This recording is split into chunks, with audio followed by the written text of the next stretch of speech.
Time for a very popular feature of the Greaseman Show.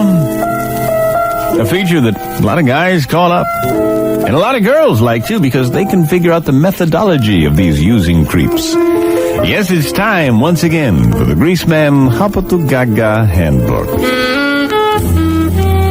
Today we look at Chapter 3, Targets of Opportunity. See, one great thing about living in D.C. is there's 80 million bars.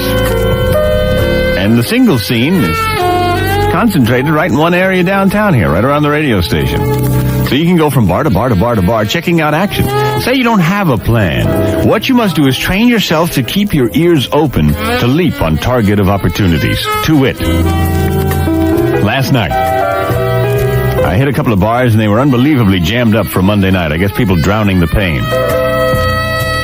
So I didn't make my move. I just kind of turned on my auditory sensors and listened. I mingled through the crowd, trying to catch bits of conversation. And sure enough, up ahead, two girls talking, obviously not looking to meet a man. They're standing near the bar, and I heard one say, just had some horrible news. My mother came down with breast cancer, and she was at the doctor's, and the doctor told her that most women don't check themselves, and frankly, I feel funny. I don't know if I'm checking myself exactly right for it, or whatever. I feel like I should go get an examination. Because it's an important thing. If you catch it early enough, it's not really that bad. It's when it goes for a while.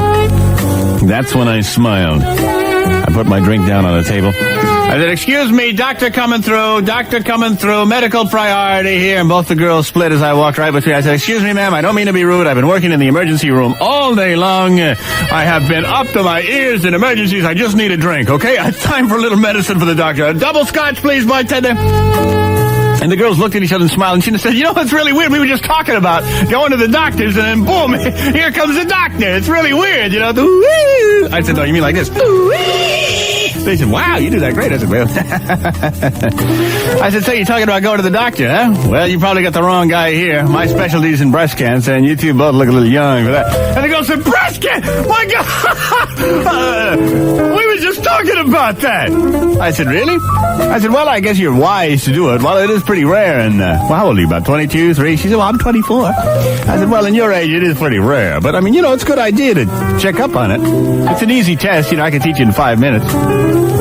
She said, "Well, can I come to your office sometime? You have a card or something?" I said, "I'll tell you what. I just want to have a quick belt here, and then we go out to, if you want, I'll give you a freebie, my kind of welcome to my practice freebie.